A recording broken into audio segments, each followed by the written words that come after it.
Aí é o seguinte, né, gente? Todos nós precisamos consumir, não é verdade? Não tem jeito de não consumir. Seja, né, para a nossa alimentação, pelo nosso vestuário, remédios, lazer, enfim. São tantas coisas que precisam ser compradas, consumidas, né? Sim, é o nosso dia a dia, né?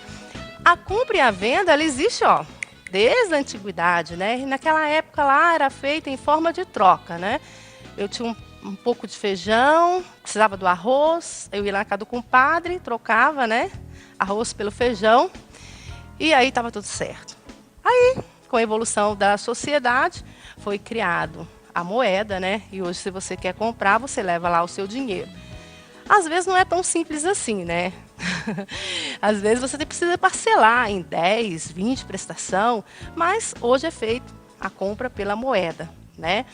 E aí, como, né, você vai lá comprar, fazer essas trocas, né, do dinheiro pela sua necessidade, foi criado no dia de hoje, né, o Dia do Consumidor, sabia? É Dia Mundial do Consumidor, para saber também que quando você faz, né, essa troca, esse consumo, existe também direitos, né, e que muitas pessoas não os conhecem, ou se conhece, né, não corre muito atrás. Hoje a gente vai falar um pouquinho sobre isso para tentar despertar a você que existe também direitos. E existe um dia, né, de conscientização para que as pessoas tomem posse disso. E a gente vai conversar aqui com a Renata. Ela é técnica do PROCON, aqui de São José, é isso?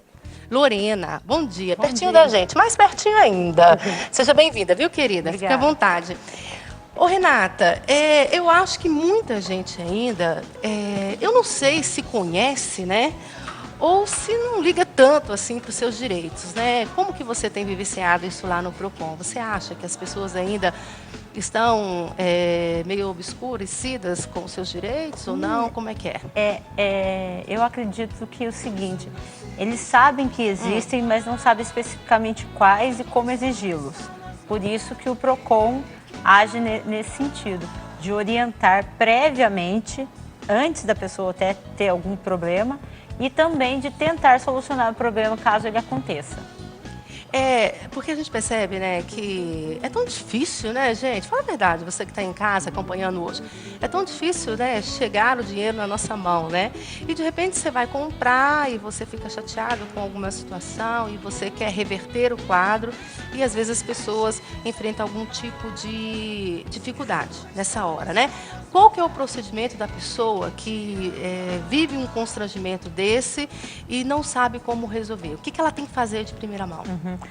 Em qualquer caso, primeiramente nós orientamos que se ela tiver dúvida na aquisição de um produto ou de um serviço, na assinatura de algum contrato, que ela procure o PROCON municipal da sua cidade. Aqui no Vale, eu acredito que a maioria, 90% das cidades tem o seu PROCON municipal. Caso não tenha, tem um órgão que é o Juizado Especial da cidade, também pode orientar. E se não foi possível evitar e o problema já ocorreu, procurar o PROCON, porque o PROCON é um órgão administrativo conciliatório e nós buscamos ali a solução dessa questão. E na maioria, grande maioria dos casos, nós conseguimos uma conciliação que o consumidor sai satisfeito e o fornecedor também. Principalmente contratos, né? Eu acho que as pessoas têm que ficar bem atentas a isso, né, Renata? Nós orientamos... Porque às vezes a gente chega, eu já assinei, né, alguns contratos. Você chega lá, é aquele mundo de folhas, né? E aí fala, olha, você tem que dar uma lidinha aí e assina, né?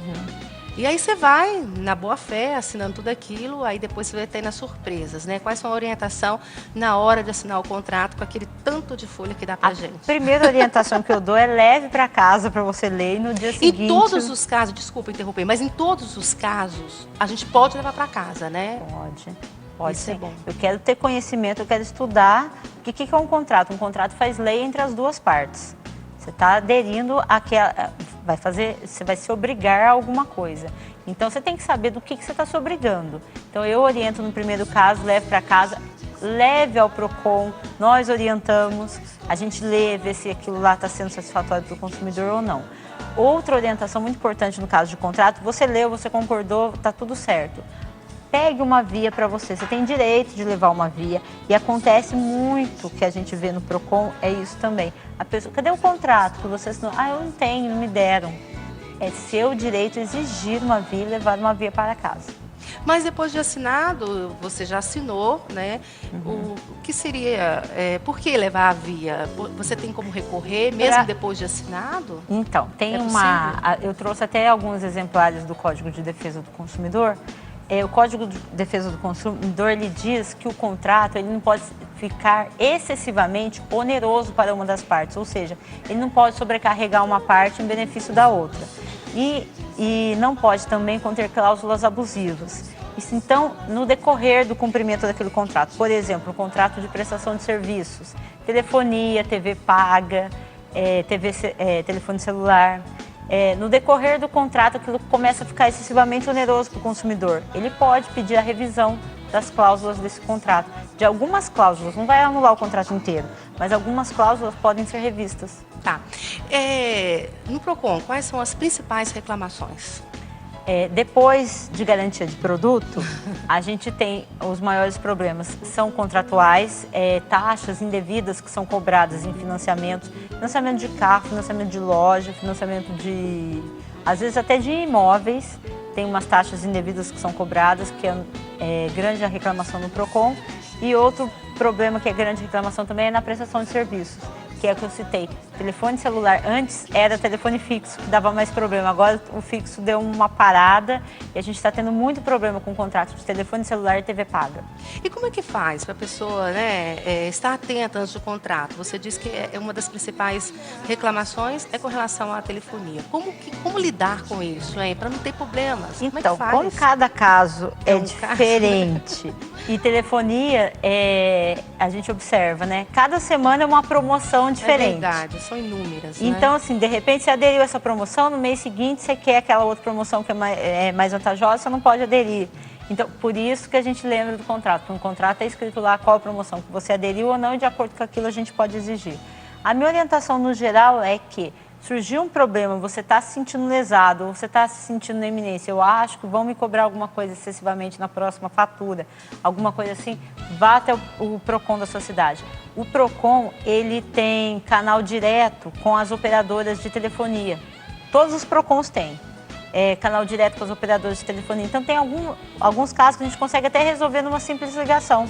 A gente intercede, pede para garantir o direito do consumidor. Isso não é só caso de, por exemplo, no caso celular, né? Não é só pós-pago, não. O pré-pago também a gente pode garantir alguns direitos e fazer valer algumas coisas. Se a gente não conseguir por telefone, a gente tenta uma conciliação por carta e, caso contrário, a gente ainda marca uma audiência. Ok, então antes de assinar, leia, gente. Às vezes a gente tem um pouco de preguiça de ler. Fala a verdade, e se não estiver entendendo, procure a gente que a gente orienta, às vezes. Antes de assinar. Antes de assinar. Faça isso. Então, olha, todo mundo tem direito de levar o contrato para casa, não é? Se você está com dificuldade, pega o contrato, procura o PROCON, procura alguém mais, assim, que tem mais esclarecimento no assunto antes de assinar. Porque depois que assina também é uma dor de cabeça que, Nossa Senhora, né? Mas tem jeito de resolver. Tem jeito, mas é pior, É mais difícil. É mais demorado o processo, não é? É mais demorado. Tem jeito, mas olha, se você for ler, entender bem, eu acho que é melhor. Com relação, você disse aí também, dos contratos de imóveis, enfim, de taxas abusivas, né? Como é que eu sei que aquela taxa, porque você chega lá, tem infinidade de taxas para você pagar, você tem que pagar isso, mais isso, vai te dando a sua mão e você vai pagando, né? Como é que você sabe que uma daquelas taxas é indevidas? Como é que você sabe disso, né? Porque a gente não tem muita orientação nessa hora. Eu posso citar 2 exemplos aqui, que é o mais comum de cobrança indevida. Antigamente, nos 3, 4 últimos anos, os bancos, as financeiras estavam cobrando uma tarifa por emissão de boleto. Cada folhinha do carnê de financiamento de um carro, que era 60 parcelas, cada folhinha cobrava 4, 5, até 6 reais por folha. E isso é um custo que é do fornecedor, é do banco. Isso é responsabilidade dele. Que arcar com cada folhinha que ele imprimiu, não o consumidor. E o Código de Defesa do Consumidor diz que o fornecedor não pode repassar para o consumidor os custos da cobrança que são de sua obrigação. O que acontece? No caso do pagamento indevido, o fornecedor tinha que devolver em dobro e corrigido o valor que o consumidor pagou. Então, isso é um alto índice de reclamação que a gente tem e agora, como todo mundo começou a reclamar, todo mundo começou a receber em dobro corrigido, os bancos pararam de cobrar. Outra cobrança que é indevida desde o ano de 2008 é a tarifa de abertura de crédito. Você vai abrir um crédito numa financeira. Para eles avaliarem o seu cadastro, eles cobram 300, 400, 500 reais. Num financiamento de um carro, isso se dissolve, você não vê no valor da prestação. Só que está lá, TAC, T-A-C, 500 reais. É um valor alto que também, a partir de 2008, você tem direito, se foi cobrado a partir de 2008, devolução em dobro corrigido. Nossa, tá vendo aí, gente? Informação legal essa, hein? Eu acho que também é importante, né, já que a gente tem esse serviço a nosso favor, antes de fazer qualquer coisa ou fazer consumir algo que você tem dúvida, dá uma ligadinha pro Procon também ajuda, né, Renata? Então, o Procon é um órgão que trabalha em convênio com a Fundação Procon, que é de São Paulo. Uhum. A orientação da Fundação é que a gente não pode prestar essas informações por telefone. Sério? Fazer esse atendimento por telefone, não. Você pode obter as informações, né, no site do Procon, mas se precisar, vamos supor, a pessoa quer exigir a devolução da TAC, tem que ir lá no Procon para eu fazer. Então, mas se eu quero saber se uma loja eu vou comprar, principalmente essas compras feitas pela internet, eu quero saber... É outro índice de grande reclamação. Se aquela loja é real, como é que eu faço então? Qual que é o procedimento? Tá, a dica para qualquer site de internet que eu dou é olhar aquele cadeadinho que fica no canto da página, na barra da página, assim, se é seguro. Esse site é seguro. Outra dica importante, qualquer página que você entre, que abre assim, não perca essa oportunidade, tem uma mensagem para você, aquilo lá é vírus, é spam, é uma forma do hacker entrar no seu computador, descobrir sua senha, seus dados. Lojas oficiais normalmente tem esse cadeadinho, esse meio de proteção, e tem alguns seguros também que são pagos pela internet, que eu não vou falar o nome aqui, mas é um seguro, uma garantia a mais que você paga para que aquela compra se efetive corretamente dentro da lei. Existem também algumas outras leis, né, tipo lei dos idosos, dos deficientes, enfim, que são enquadradas aí na lei do consumidor. Que a gente né? aplica o direito do consumidor. Ao direito do consumidor. Por exemplo, uma delas é essa viagem interestadual. Eu estou falando isso porque eu vivi isso bem próximo, né, com meu pai, que foi até uma certa rodoviária aí e foi... exigiu o direito dele. Aí a pessoa do guichê lá da passagem disse para ele, hoje não tem vaga. Você deixa aí seu telefone, seu nome, que quando tiver uma vaga eu te ligo, né? E meu pai falou, não, mas eu preciso ir hoje, né? Aí ele falou, não, aí não pode, tem que ser com antecedência, né? Com uma certa data, não é assim, né? Aí meu pai comprou a passagem, pegou o ônibus, né? Foi embora, chegou lá, não tinha um idoso dentro do ônibus, né? Todo mundo era... E aí, como é que é isso, hein? Que lei é essa? Que você chega para se beneficiar e não existe. Esse direito está garantido pelo Estatuto do Idoso. E, de fato, é verdadeiro. O idoso maior de 65 anos, ele tem direito à viagem interestadual a quantidade de lugares por ônibus tem que ser no mínimo duas vagas por ônibus para idoso. O que acontece nesse caso, por exemplo, né? A gente, de repente, a empresa reservou e o idoso não foi também. Mas, já que ele pagou, ele tem direito de pedir a devolução, sim. Eu acredito que, no primeiro momento, ele poderia, ao chegar no seu destino, pedir da própria empresa a devolução, tendo em vista que nenhum idoso estava ali. E, caso não conseguisse, Procon. Ok. para a gente exigir. Gente, são infinidades as dúvidas, né? Eu tenho várias dúvidas com relação aos direitos, que é como eu disse, né? Talvez a gente não conhece tanto assim. É importante você procurar conhecer melhor.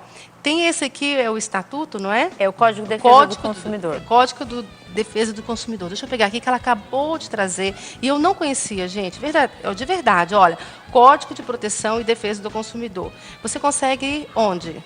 Eu trouxe alguns para distribuição aqui e no Procon.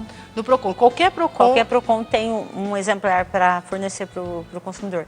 E agora é obrigado todo estabelecimento comercial também ter uma via. Ai, que ótimo. Que tem que ficar no balcão, visível, caso o consumidor, naquela ocasião, queira tirar uma dúvida, tem que ter no estabelecimento. Mas o melhor mesmo é ter na sua bolsa, na sua casa, porque você já vai conhecendo melhor aí, né? Porque são tantas leis, né? Meu Deus do céu. Olha, são tantas que a gente nem sabe quais são, não é? Renata, obrigada pela sua participação, viu? Deus te abençoe. Eu que agradeço.